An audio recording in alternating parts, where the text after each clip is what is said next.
من top to down. Okay?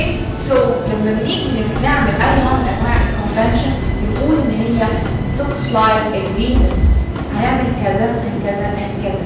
ينفع can we write English from right to left؟ Mainly أنت بتستعمل الكمبيوتر for one of two things. Either to perform a task يعني to solve a problem تعمل حاجة to perform a function and how to transform it from analog system to the digital system or even from human being system to the computer system.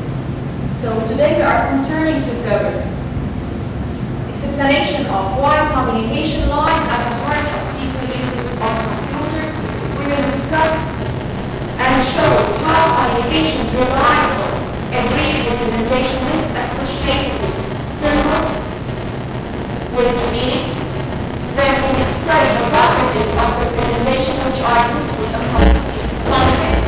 We explain the importance of picking the right representation, the one that fits for any purpose. Show how a Greek formats for representing story in 5 months, the sharing of this data. So, النهارده بنتكلم على communication. ازاي الكمبيوتر human beings are communicating with each other. Computer communicates to computer, other computers, other human being communicates with other human beings on a network or languages, as well as human and computer interaction. That's the most important part of this lecture. هنتكلم ونشوف ازاي communication ده بيحصل mainly depend on our lifestyle. بيعتمد على a way of representation. Some symbols associated with names. عندي شوية symbols items, figure, graphs, numbers, text, anything. Each of them has a specific meaning in the context of communication. So you have to add the context of traffic signs, traffic regulations. Okay, in the traffic signs, data meanings associated to each shape of each representation within a great control. Then مثلا the word stop, it instructs you to stop. The traffic light green color مثلا it represents a result. It represents a safe so it can't move. And the red color it represents a stop exactly. وهنعرف يعني ايه associated symbol with a meaning.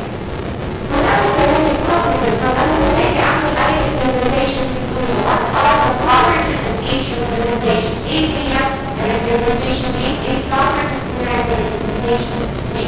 هنexplain كمان the importance بتاعت thinking about overrides representation. I can have many different representation of one meaning. صح؟ مش ممكن حاجة واحدة أعملها كذا different representation. صح ولا غلط؟ But this is right. Yes? No? Why? No? Why? Yes. لو عندي representation راح عندي meaning word أو piece of information is only one piece of information. I want it to be perceived by human beings. Okay? Can I represent it with the different representation signs or symbols? No, why?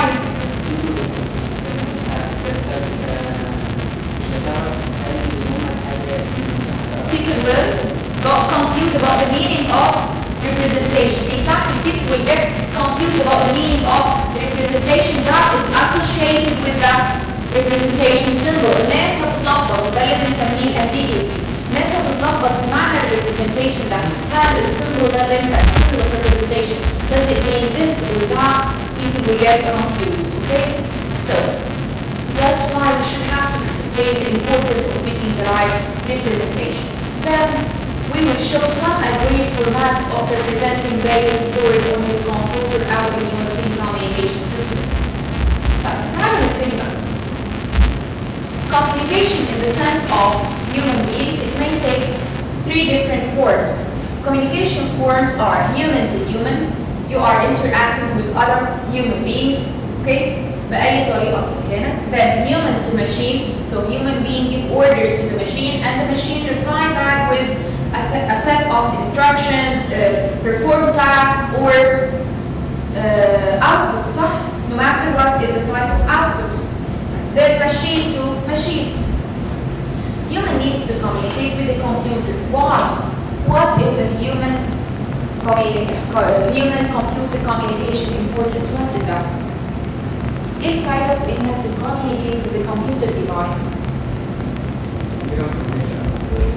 Get information, okay.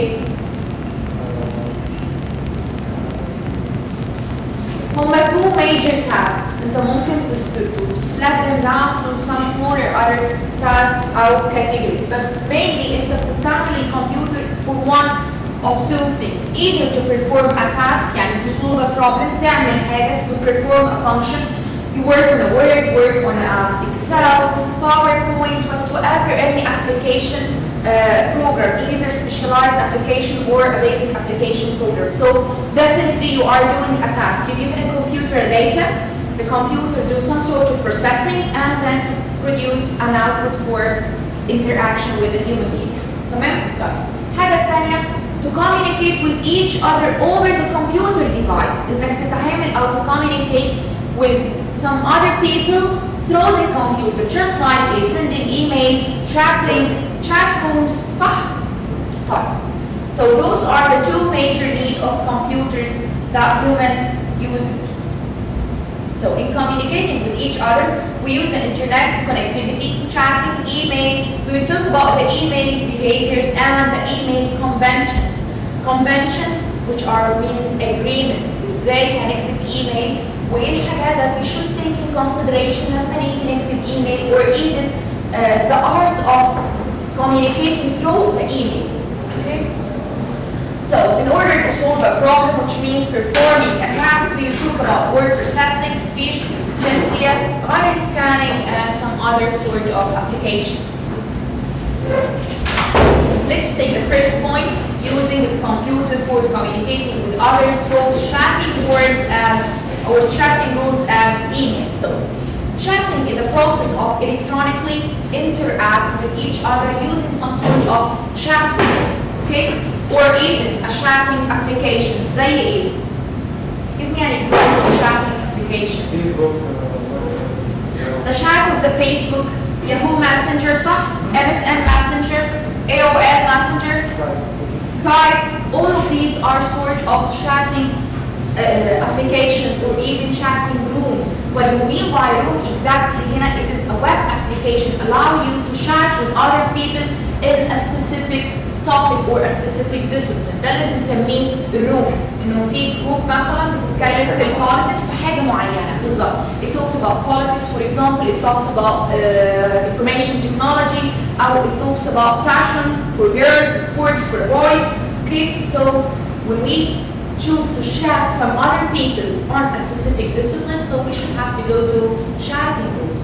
So the chat room is a web application that allow users to exchange messages synchronously طبعا with other present on the same chat room. قلنا قبل كده لما بنيجي نتعامل مع instant messages, we should to satisfy two conditions. ان هما ان هي تكون live and direct. Live يعني both of us are connected online at the same time. Direct معناها we are directly interact مع بعض through the computer. مفيش mediators, people or mediators devices. Okay? Chat rooms are often dedicated to a particular topic. Now talking about the email, what do we mean by email? Electronic mail. So what is the electronic mail? يلا recall the TU class.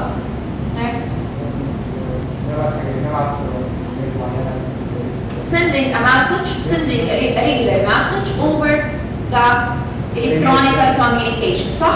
اللي هي email application أو it is a web application for sending messages over the internet. طيب, what is the difference between instant messages and emails? Email can be offline, يعني معناها we should not be live together communicating with each other on the same time, صح؟ طيب, أنا ممكن we can send it an email to someone, actually it's not online دلوقتي. طيب, إيه كمان؟ So what is the importance of the advantages of email? Why people prefer to send emails?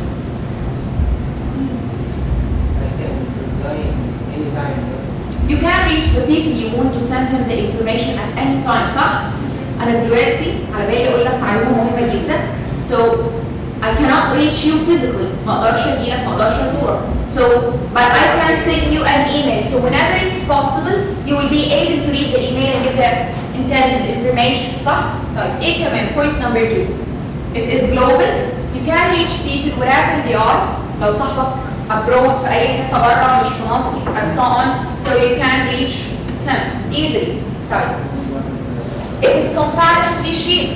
Instead of sending a postal mail or حتى sending a letter with the Arabic or whatsoever, it is relatively cheap.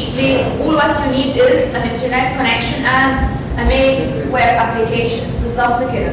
It allows a variety of messages. يعني ايه؟ By email you can send text. صح؟ And ايه كمان؟ Sounds ممكن. Video for example. Pictures for example. صح؟ Any source of attachments or any source of information can be attached to the email.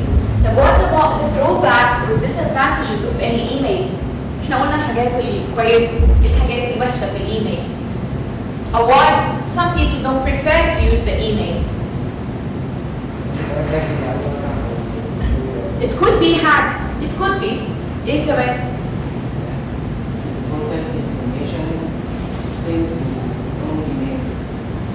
Sometimes you send the contact information to wrong email.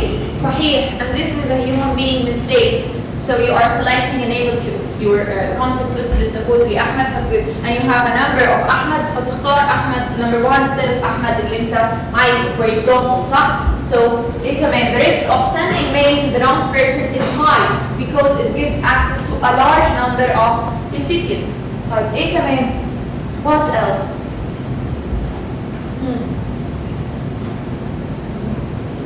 Less time of reflection. So because email is immediate, and then emails appears to invite short informal communication, which is not always suitable for all messages. مش كل المessages أو كل information can be, ولا كل situations can be delivered through the email. That's why in some situation you will not prefer to send the information through the email communication system. صح؟ طيب. Sometimes it's short, hastily written mails carry relevant little information on moods. Okay? الناس اللي بتحط smiley faces والmoods and so on. Sometimes it reflects a wrong information about your mood. Okay? ده متضايق، ده زعلان، ده مش زعلان. Sarcastics for example بعد الايميل يتريق أو يهزر. So it's not always understood in the proper way.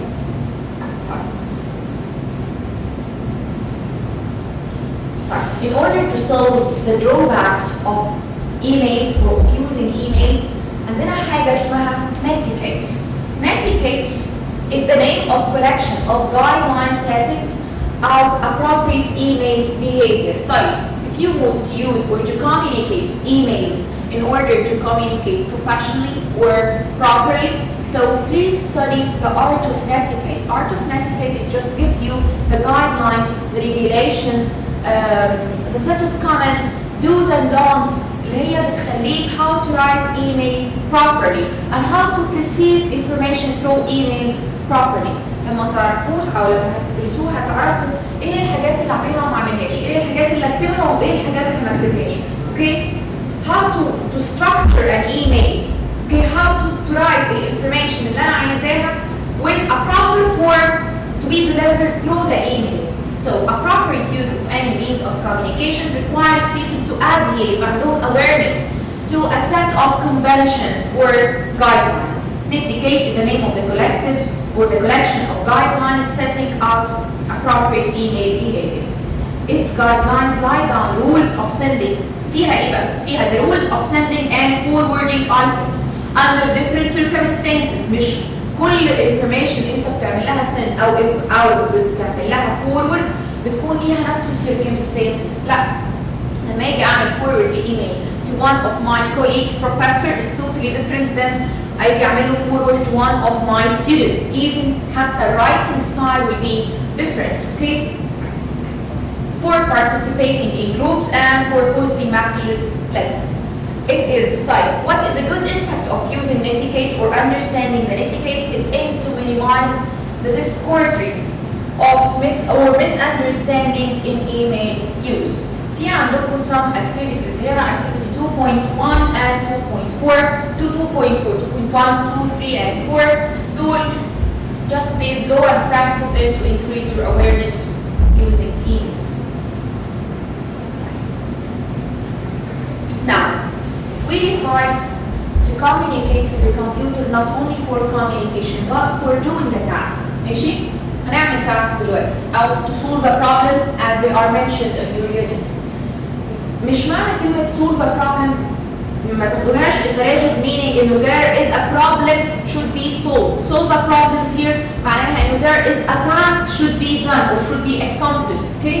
طيب علشان أنفذ التاسك دي through the computer محتاجين إيه؟ What does it require? 4 ways of communication. أول حاجة we need a programmer to instruct the computer how to solve the problem giving a variety of inputs.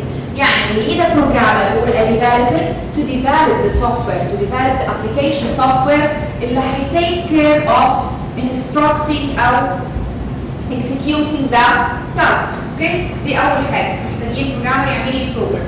تاني حاجة user need خلاص we have the program دلوقتي already. محتاجين إيه؟ محتاجين user to give the computer the input to a particular problem. If you are going to do the assignment التيم A بتاعك team A هنحله على Word for example. So we need a programmer هيعمل لنا development to the Word software. This is point number 1. Point number 2. اتفضل. Yes.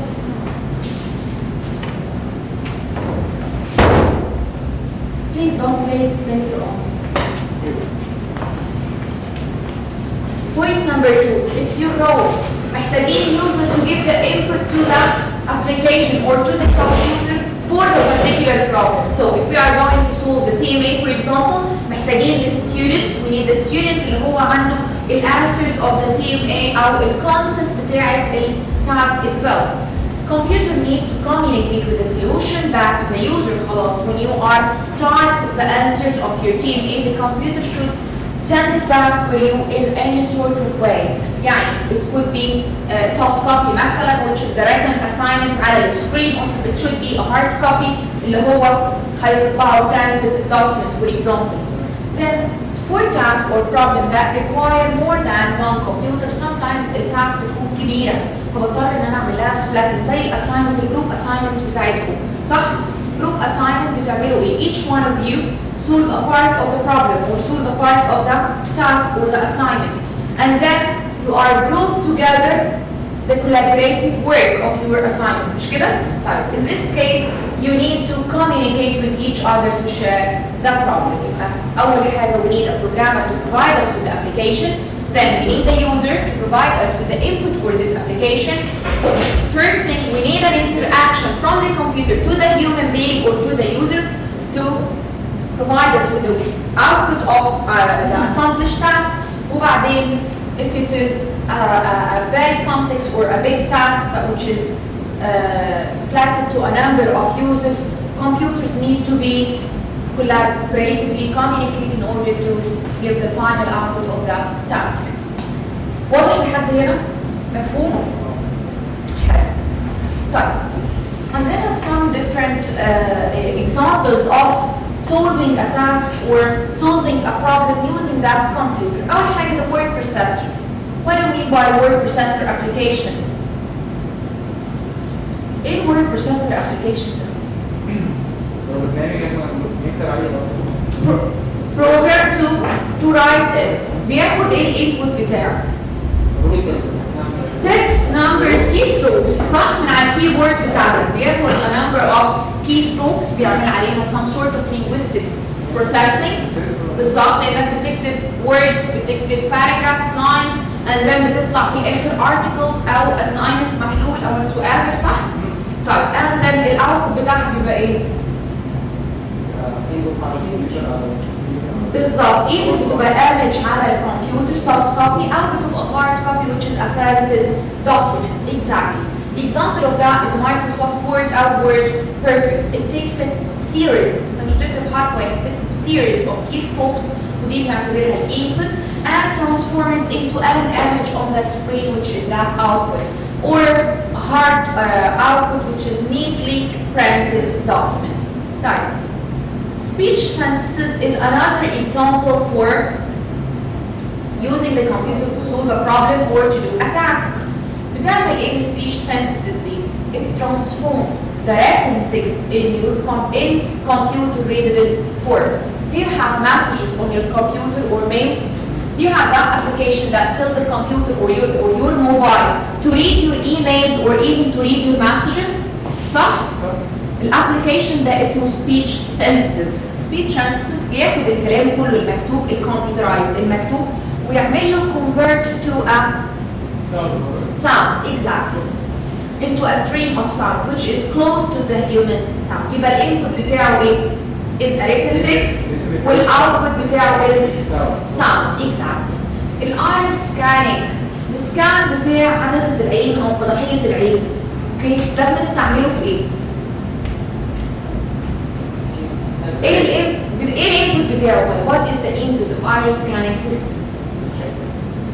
بالظبط the image of the iris بالظبط بياخد image اللي هي صورة العدسة وايه كمان؟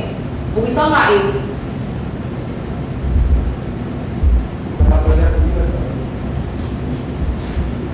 طب بنستعمله في ايه؟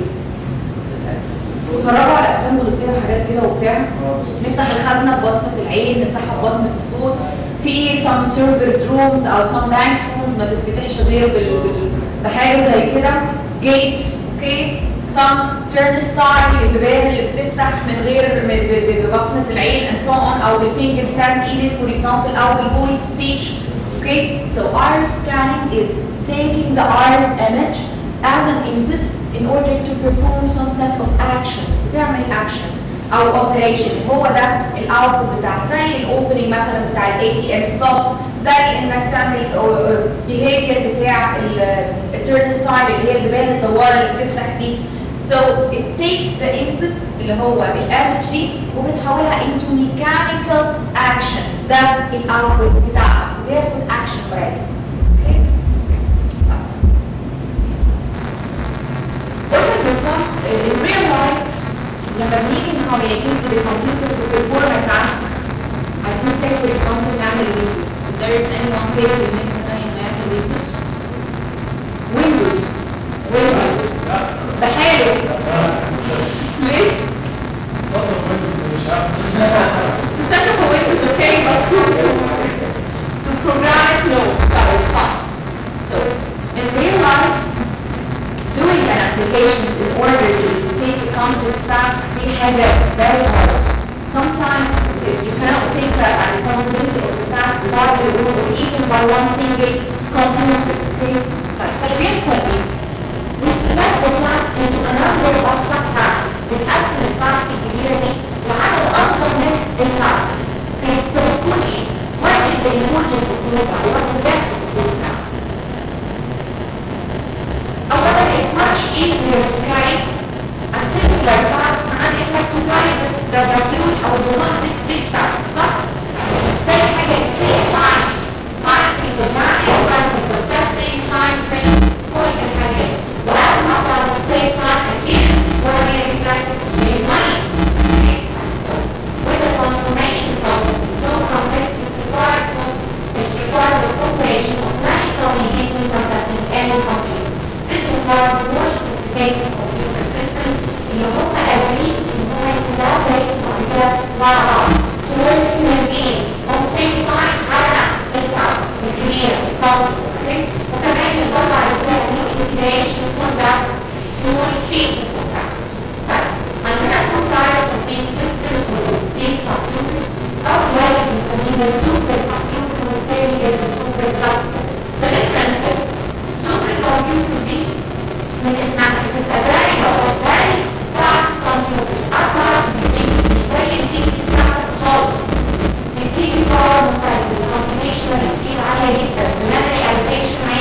data and work on a problem and work synchronously parallel مع بعض نفس الوقت نفس الوقت بس كل واحد اشتغل على smaller sub-tasks من التاسك الكبيرة اللي هو بيحلها.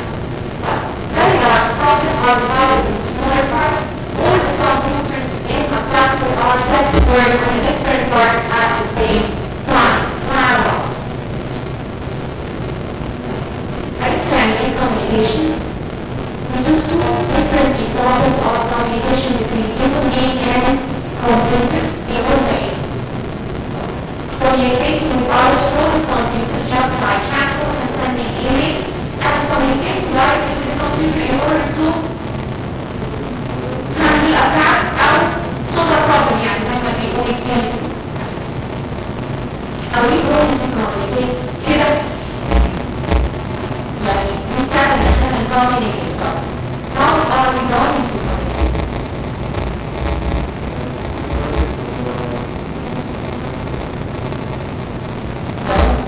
لازم عندنا حاجة اسمها conventions. فاكرين الترم اللي بنكتب فيه Untitled لما قلنا احنا عندنا حاجة اسمها protocol. What do we mean by protocols? And what is the importance of protocols? Rules, صح؟ Rules, guidelines. نعمل ايه؟ What the benefits of having these forms of guidelines that rule protocols? بنعرف بتcoordinate، ايه ده كمان؟ بتمانج، بتcoordinate، بتكنترول for example، بتعمل كل الحاجات دي برضه. Let's agree that the computer is not just a dummy machine. It will never understand what you are going to do. صح? So we need to give the computer a set of instructions and guidelines in order to tell the computer how to function properly with this task. صح؟ طيب the set of rules and guidelines دي بنسميها protocols. ده على level of computer. The level of communication in general بنسميها convention. Convention يعني agreements. اتفاق. We are going to agree. So لما نيجي مثلا نتكلم على communication on the level of communicating human being with other human being. طيب ايه الconvention اللي هتكون هنا او ايه البروتوكول اللي هيكون هنا؟ Can I talk with you in English while you are not understanding English? لا مفيش. So we have بالظبط to find a common language between each of us. لازم يبقى عندنا agreement أو convention. بالظبط في اتفاق exactly. So it is اتفاقيات أو مش عقد. It is agreements and conventions. طيب these conventions should be used deliberately يعني intentionally يعني زي ما هي كده and explicitly بمنتهى الوضوح step by step. Okay, so communication whether with human or computers relies on shared conventions. Conventions دي the level of computer بنسميها protocol. Exactly. These conventions are used deliberately يعني with intention and explicitly by communicating parities يعني with precise and exact way of expressing a message. Steps very clear and doable ممكن تتعمل. Precise دقيقة جدا. Languages, for example, are a very good example of a convention used for communicating since only people who understand the language will be able to use and communicate with each other. But people who are not will not be able to communicate. وبالتالي باظت الcommunication عندي هنا. طيب language is an interesting example because it involves conventions at many different levels. ايه level of conventions؟ هنتفق على ايه لما نيجي نتعامل بالlanguage؟ أول حاجة there are conventions about the script which enable people to read and write. هنكتب ونقرا بايه او ازاي. حاجة تانية for example there are some languages are written from left to right, other are من right to left, other are من top to down. Okay, so لما بنيجي نعمل اي نوع من انواع الconvention بنقول ان هي looks like agreement. هنعمل كذا and كذا and كذا. ينفع can we write English from right to left? No, that's why it should be done deliberately and intentionally. Deliberately زي ما هي simplicity بالظبط. اوكي؟ طيب هل كل الناس able to know the conventions between people أو the conventions of communication? Do you know all the conventions across the globe? لا. Conventions عندنا في منها different ways, either public, local or private. بتعتمد على ايه او ازاي اقول what is the factor that let me decide either it's public or private او local. The way of sharing. أنا هشare الانفورميشن دي مع مين او الكوميونيكيشن ده مع مين. So might be public convention. This is for public communication, for example. This is a very large number of participants هيبقوا فيها. زي ايه مثلا؟ The alphabetical classification system. كل الناس عارفه الالفابيتك صح؟ نمبرينج؟ طيب حلو. Reading the train timetable او بلاش الفلايت تايم تيبل. لو انت فرضنا في المطار for example you are in the airport وعايز تعرف الفلايت بتاعتك تعمل ايه؟ تروح للتايم تيبل so it is available for everybody publicly. Okay? Finding a house with a certain number in the street. Homes في الستريتس او houses في الستريتس محطوطة numbers عليهم for public ما فيهاش أي مشكلة. So these are public conventions. So what about the local conventions? Local conventions تشتغل على scope أصغر شوية. Local scope. This by a large group of a smaller group of people or of participants. Conventions are not private but they are useful only for specialty settings. زي إيه؟ الراديو كودز اللي هي مع البوليس اللي هم الشرطه اللي في الشارع اللاسلكي اللي معاهم هم عارفين الكودز ده بس actually we are not able to know it. الامبيولنس for example اسعاف عندها برضه الكودز بتاعتها. طيب اوكي. تريدرز في الستوك ماركت for example الناس اللي في الستوك ماركت اللي في البورصه عندهم assigned with hands علشان ال buying and selling or signals of communications between them. Okay. The private conventions. What do we mean by private convention? Private back. It's very small scale. Okay. It's almost a handful of participants. Handful يعني تعدوا على الإيد. يعني ما بين 5 6 10 maximum for example. طيب. This is a group of persons or a group of participants be agreed على any sort of communications ما بينهم زي مثلا secret code. احنا قاعدين مش هنفتح الباب لحد نخبط ويقول a secret word. For example لو قلت افتح يا سمسم we are going to open the door. If not so you are not belong to us. Exactly. So عندنا كمان secret codes. السايفرز لو تيجي تعمل encryption أو decryption لو تيجي تبعت a secret message أو a password for someone and makers on hiding places which are known only to a small number of people. Clear? عرفنا the common ways of conventions. Protocol. When we are talking about computer science, well under the context of computer science, conventions are called protocols. Protocols is an example of conventions which govern communication between computers. من computer للcomputer التاني. These may be public or local على حسب sort of communication. ايه الحاجات الpublic؟ HTTP public طيب FTP public some sort of public. طيب ايه تاني؟ SMTP public اللي هو sending issued mailing public يا دكتور. طب IP public؟ لا اوكي IP مش دايما بيكون public. sometimes في حاجات IP بتاعها بيكون معروف و other times لا طبعا. Okay. So handshake for example is a collection of conventions. Guys, the handshake is a collection of conventions that enable computer to identify each other. So the handshake protocol ده it's a public. تدخل أي مكان with your own laptop عايز communicate over the network الموجودة فعندك حاجة اسمها handshake protocol. طيب breach of conventions leads to breakdown in communication. طبيعي لو if you are not fit or set to the convention agreements طبيعي ان انت مش you lose a communication. Example of communication protocols between computers قلنا the HTTP, the TCP, over IP, FTP, and SMTP. عارفينهم؟ Previously mentioned on the TU-170, so the HTTP is a hypertext transfer protocol for exchanging the HTML pages. صح؟ طيب TCP IP, which is transmission control protocol for internet protocol transmission. It is important for sending and receiving and connecting over the internet. The FTP زيه زي ال SFTP. FTP and SFTP is the file transfer protocol and the secured file transfer protocol for exchanging or downloading and uploading files over the internet. The SFTP, which is the simple wire transfer protocol for sending and receiving emails.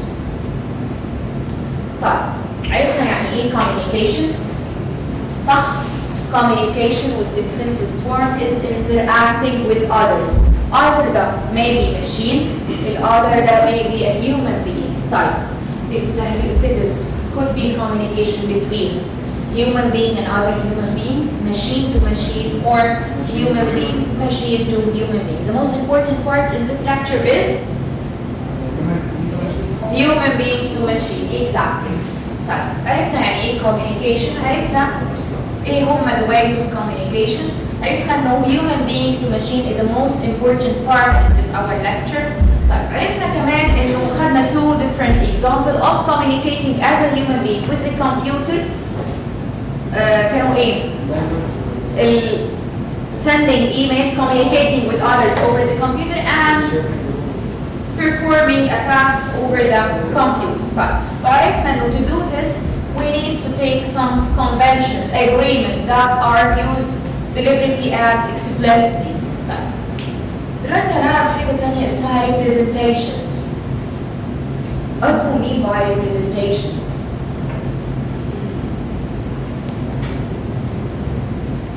Representation.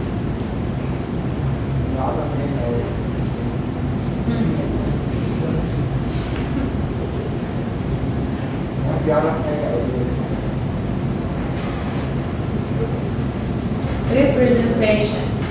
What do you mean by representation? زي traffic signs صح؟ traffic signs انت بتشوفها في perceive the information صح؟ يعني ايه؟ traffic sign is a symbol right? طيب with associated meaning صح؟ بدليل ان انت you are once انك بتشوف الترافيك ساين دي تفهم the associated meaning to this traffic sign. طيب بلاش لما بتيجي تسمع ميوزك اوكي عندك الارو اللي هو pointed to the right، الارو اللي هو بيبص لليمين ده بيعمل ايه؟ معناه ايه؟ what does it mean؟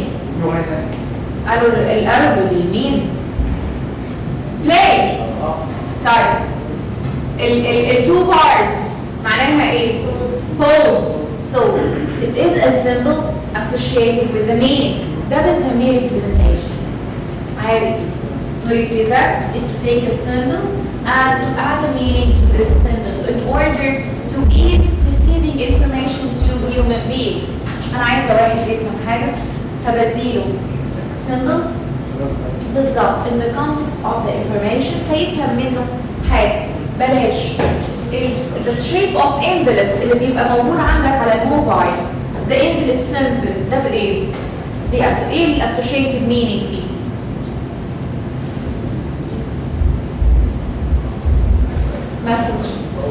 message you got a message صح؟ ولا طب اوكي the shape of bell shape of bell او clock معناها ان انت you are setting alarm. exactly. So, representation, all of these are sort of representations. Representation play a central role in facilitating communication. ودي أهمية representations عشان الناس بتقول ليه يا دكتور احنا بنجو through representations، ليه مش بنقول اللي احنا عايزينه؟ If you don't have these symbols with these associated meanings, life would be much complex. صح؟ صح رخمة أهو. So representations play a central role in facilitating communication by establishing a relationship between some perceptible forms اللي هم الصور, السيمبلز, الايكونز and associated meaning اللي هي الكونتنت بقى او الانفورميشن اللي انا wanted to perceive من human being subject to some conventions. So مثلا الكرosses الصليب معناه انه there is a church في كنيسه هنا صح؟ الكارسنس معناه انه في هلال, معناه ان في جامع بالظبط. So leaves at pedestrians crossing indicate the line is green and intended to be here. كل دول are just sort of examples for representations. To be effective in communication, a representation must meet at least two of the following conditions. أنا ممكن يبقى عندي a variety of representations, بس مش كل representations could be effective to deliver the meaning, the required meaning. طب what are the conditions اللي لازم تكون موجودة علشان الrepresentations بتاعتي تديني proper information؟ أول حاجة, the form of representation must be perceivable in some way. Human beings should understand clearly the information that is beyond the symbol اللي موجود ده. Okay? تاني حاجة, the relationship between form and content is shared by all parties involved on the communication process. Relationship يعني لو قلت لك مثلا ان الساين اللي هي بتاعت الترافيك الحمراء دي معناها stop. So this should be shared by all participants في الجروب ده, في الكونفنشنز دي. يعني كل الناس اللي معاهم رخصة قيادة they should have to know that the stop sign هي دي اللي لونها أحمر شكلها circle مكتوب عليها stop. يبقى the relationship وهو ده اللي بنسميه relationship. The meaning between the symbol and the associated information should be shared by all parties involved في communication process دي. That's why لما قبل ما تروحوا بتاخدوا رخصة قيادة بيقول لك يعني في امتحان إشارات بالظبط كده. عرفنا يعني ايه representation صح؟ And what is the importance of representation in communication? And what are the two main conditions for any effective representation? Now let's talk about the different way of perceiving the information دي. مش كل الانفورميشن بنشوفها او بنسمعها او بنتouch it for example صح؟ عندنا different ways. عندي auditory representation. These are perceived by sound. زي مثلا لما تجيلك message بيجيلك a beep of or a sound of a message. When you got a call بيجيلك a sound of call. When you set your alarm clock بيجيلك بيرن بعد كده لما يجي معاك الالارم صح؟ Exactly. So this is what we call it an auditory representation. عندي auditory representation in communication for human و for computer. So تعالوا نشوف. For human مثلا human use the music and spoken language. So أنا بكلمك you can perceive it by sound. For computers زي alarms with beeps to attract human attention. Okay? These could be sort of questions for a very important questions, for example, in exams. You have to know the way of communications, or the way of representation on communication. You have to know how the reflection of these ways on human being and computer as well. The visual representation are type of representation that perceived by sight, visually, يعني بالنظر. For human method, عندك written language, written music, عندك graphic sign, facts, icons, shapes, الحاجات دي كلها. For computers, الكمبيوتر ازاي بيشوف؟ with a scanner, exactly, with a scanner to see images at the screen عشان to show me the images. The tactile representations are representations that are perceived by touch. So human visual hearing impairments الناس اللي هم مش قادر ان هم يشوفوا او يسمعوا دول بنسميهم visual and hearing impairments. Uses various language rely on touch زي ايه؟ a braille word. So braille language is a tactile representation, a human tactile representation. But what about the computers?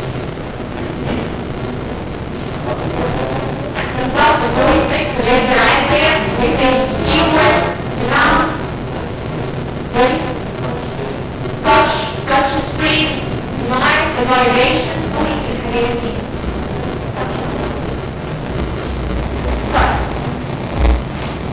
Now let's talk about the properties of representation. Representation have different properties that may play a role in deciding when they are best deployed. لما نيجي نتكلم على representations لازم نعرف some properties of representations دي. بالظبط لما يجي نعمل representation لحاجة what should I take into consideration؟ properties اللي لازم take care of it. Okay؟ قال لك أول حاجة representation are context sensitive. يعني ايه context sensitive؟ يعني it should be related or formatted to a relationship to their environments. Some sort of relationship to the environment. يعني لما تيجي مثلا تعمل traffic signs, what are the images and icons and shapes that should be used؟ ايه هما؟ اللي هما الايكونز اللي هي الايكونز of vehicles, الايكونز of walking صح؟ الايكونز of traffic صح؟ bridges for example. دي حاجه اسمها contextual يعني related to the environment اللي انا هعمل فيها deployment للrepresentation دي اللي انا هطبق فيها representation دي. Okay? So because the form of representation can be associated with different meaning depending on the context. ممكن استعمل نفس الريبريزنتيشن دي لانفايرمنت تانية خالص وتديني different meaning تاني خالص. Okay? So for example مثلا لما هاجي اتعامل مع الوورد is totally different عن اني اجي اتعامل مع الاكسل. لو دوست على البتاع ده على الكلوزر اللي هو الكلوزر اللي عندك اللي بيحرك السهم بيحرك يمين or either right or left closer هتبص تلاقي في الوورد it moves from letter to other letter صح؟ طيب in Excel من cell to another cell although من cell ممكن يكون فيها text بس it takes you from cell to other cell. So when you change the environment the representation is بتتشينج representation نفسه بتشينج. That's why representation are contextual or environmental sensitive. Okay? هو نفس الارrow, it's the same arrow with the same functionalities. Because I changed the deployment environment, اختلف the meaning بتاع the representation. Exactly. This is point number one, and this is an example of that. Right. Number two, representation are ambiguous somehow. When the form of the representation can be associated with more than one meaning, even in the same context. لو عندي نفس environment, okay, وجيت اديتك two traffic signs for stop مثلا او for not allowed هيحصل ايه؟ هتلخبطك. ده بنسميه ambiguity عدم الوضوح. Okay? So representation may be ambiguous. لازم تكون بالظبط a very well defined. Ambiguity is the property of being ambiguous where a word, term, notation, sign, symbol, signal, phrase, sentence أي حاجة من الحاجات دي used for communication is called ambiguous when it can be interpreted with more than one meaning or with word more than one way. لما نشوف أي sign أو symbol أنا وأنت at the same time أو even أنت لوحدك وما تبقاش فاهمها one single meaning يعني يبقى عندنا two it may be كذا or كذا. So this is ambiguous. Okay? هتتلخبط. So it should not be this way. For a word, ambiguity typically refers to unclear choice between different definitions. For examples, الكلمات عندي ممكن تكون ambiguous انت لما تلاقي ليها كذا definition. Okay? A sentence may be ambiguous due to the different way of phrasing the same sequence of the word. Whereas it is a widespread in human language, ambiguity is not a common feature of representation designed for communication with or between computers, because computers cannot guess what the user might mean أبدا. Representation have to be explicit and precise. لازم تكون ضمنية، لازم تكون واضحة جدا, very precise. That in the word of computer because قلنا the computer is a dummy machine, صح؟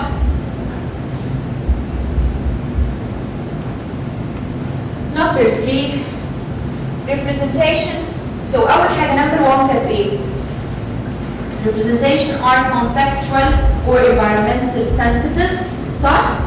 Number 2 is ambiguous. Should not be ambiguous at all. Number 3, a representation will have a precision reflection reflecting the granularity of information it can capture. More precise representation contain more details.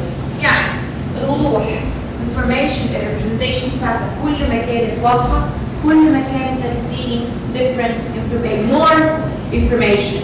يعني الclock for example you have a digital and analog clocks for example صح؟ digital clock فيها ايه؟ hours, minutes, seconds, some fraction of seconds, so it's add some piece of information. بس الانالوج مش واضحة قوي يعني so it may be نص ودقيقة نص وشوية and so on. نفس القصة when we talk about number or prices for example saying that 3.99 is not precise at 3.99999 for example, okay? As long as you add more information, as long as your presentation becomes more precise, okay? Replacing a more precise representation with a less precise one, resulting in information loss. Representation may contain redundancy. Redundancy يعني ايه؟ أو يعني ايه redundant data؟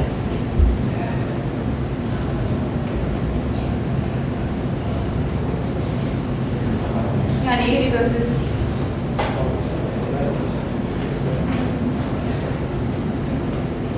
redundant information or redundant data معناها information and extra information. It is informative somehow contextually. يعني هي بتديني فعلا معلومات ليها علاقة بالموضوع، اوكي؟ بس on other side I can remove it. اوكي؟ شرح زيادة يعني tell me the number of your mobile for example. Tell me the number of your mobile in English. So the number of roughly يعني it's not my number of mobile but let's suppose that my number of mobile is 011256789 okay done. What is the difference between this number and this number? اسمع بقى 00201196275 ايه الفرق؟ I add the code of Egypt صح؟ زودت الكود بتاع Egypt. Can I remove it؟ الكود بتاع Egypt ممكن لو هنا لو انا هنا can I remove it? Yes I can remove it. So it is a redundant data. It gives us some extra information but it could be eliminated. Okay? So the telephone numbers for example contain no redundancy. امتى؟ لما بتدي رقم التليفون بس without the national code بتاع البلد. Once a digit is lost طيب امتى اقدر اقول انه خلاص the information that I have is not redundant at all؟ امتى اقدر اقول خلاص انا مش هقدر اشيل من الانفورميشن اكتر لا لو انا جيت شلت حاجه وما وصلتش الانفورميشن يعني شلنا ال 002 for example صح؟ وجيت شلت ال 001 خلاص 001 دي لو شلتها ما بقاش في number so will not receive the information. طيب a library recorder for example is on the other hand contain a substantial redundancy because the complete record of a book can be recovered from the name of the author, the title of the book or the word there and the book number. لو عندنا المكتبة تحت عايز تجيب منها كتاب اوكي الكتاب ده ممكن تلاقيه saved بايه؟ ندور عليه ازاي؟ How you look for the intended book? By the name of the author, right? By the number of the serial number of the book في اللايبرري تحت. By the name of the book. By ايه كمان؟ الببلشر. صح؟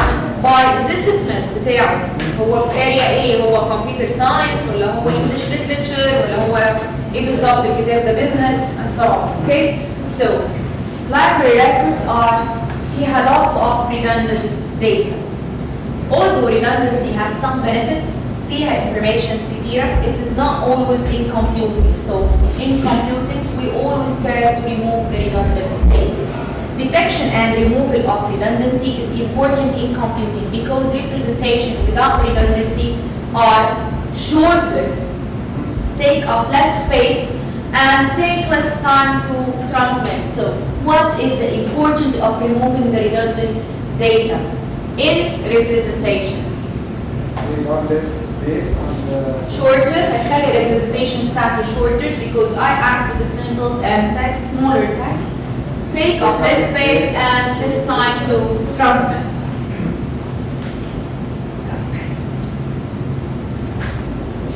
Some techniques to remove data redundancy is compression.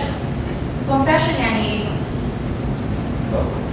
ضغط بس ضغط ايه بالظبط؟ Compression is the technique to increase efficiency by removing data redundancy from representation. بيشيل كل redundancy من الداتا بتاعتك. It is an application زي الويندر عندكم أو الزاب. اوكي؟ بيقول لك اعمل compress للفايل، فلما تعمل compress للفايل ايه اللي بيحصل؟ السايز بتاعه بيقل. So you can attach it and send it and transmit it over the internet. صح؟ طيب حلو. عندي two types of compression, lossless and lossy compression. So the lossless compression, the once I compress the file or the data بتاعتي, it lose the lossless, it don't lose any significant aspects of the original representation. يعني بمعنى لو جيت عملت لها decompression, which is the اسمه ايه ده؟ the reverse operation of compression, هتبص تلاقي انه all the data رجعت زي ما كانت. اوكي. اللوزي are the compression technique that loses a part of the original file in a controlled way. يعني مش بمزاج، بيلوز ببرسنت معينة. اوكي؟ وفي منه different programs او different types. So decompression بقى زي ما قلنا it is the reverse operation where the redundant part are put back into the representation to restore the original file or the initial form of file. Right. How to pick up representation?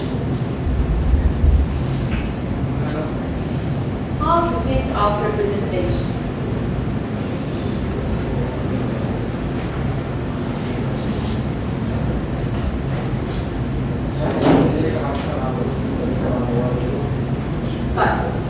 إذا فرضنا إنه all the symbols are already used, you can easily understand the rules and even when seeing it from them for the first time. مش لازم أعلمك من الأول وجديد representations دي because you already عندك البيزكس موجودة بالظبط.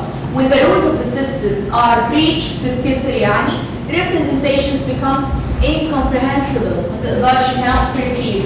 For example, we cannot use a square rail traffic because it will be meaningless for us. Advantages of a complex representation include the ability to devise a new representations from the same basic building blocks, which everyone already knows from the system. طيب عملنا representations خلاص for the data, for information. Now let's share it. عايزين share it. Okay? When you create a document containing some information and you save it already, you are in effect creating a file. To create the file is to open a document or to open a file. بتحط فيه a variety or a collection of information that can be kept together as a one block. طيب بس الاكسكيوشن او الترانزليشن بتاع البلوك ده او بتاع الكولكشن of this information should be perceived by a one single form. صح؟ طيب يعني مش هحط حته من اكسل على حته من وورد على حته من باوربوينت in one program واقول لك it should be translated into one file.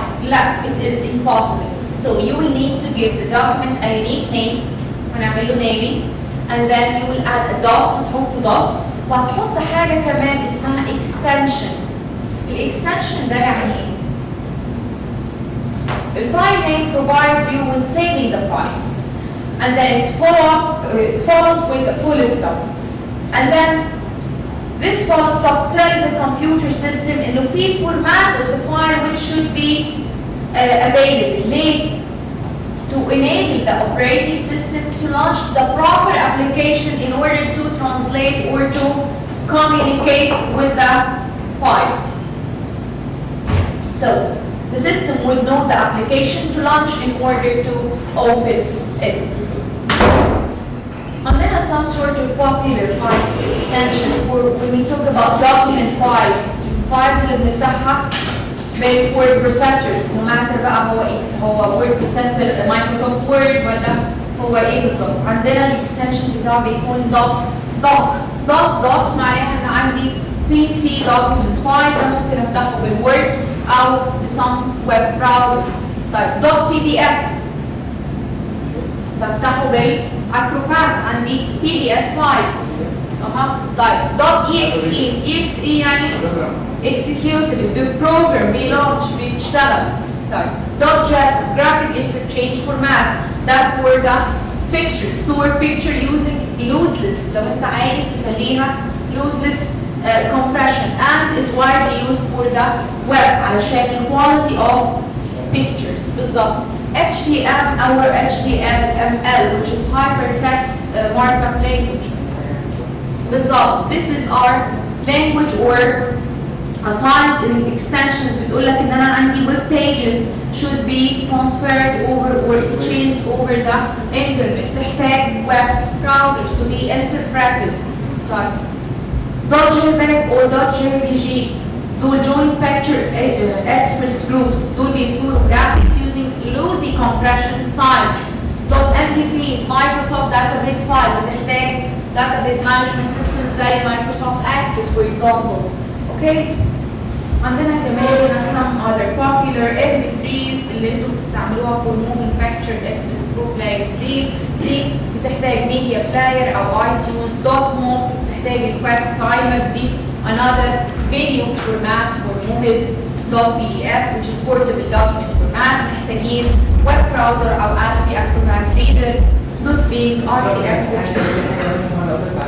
ممكن في الامتحان يجيب لك حاجه منهم ويقول لك دي for what. Okay? أو extension ده بيعمل إيه. So it is important to know the extension, the use, and the possible PLC application بتاعه. Okay? So in this lecture, we know the meaning or the definition of communication, the three different ways of communication between human and human, human and computer and computer and computer. We know what does it mean by conventions that should be used deliberately and explicitly. On computer basis, we know that conventions called protocol, and we gave a certain types of protocols, famous protocols, and then we talk about the representation, the guidelines of representation, what do we mean by complex representations, and it ends by extensions, sharing files, and some sort of file and examples of file extensions. Actually, we have done with the lecture that covers Unit 2, so hopefully you understand أي حاجة. فهمتوا كل حاجة. If there's any questions, guys? أي أسئلة? Any comments? Okay, thank you for the class. Please be ready for Unit 3 next time. وذاكروا Unit 1 and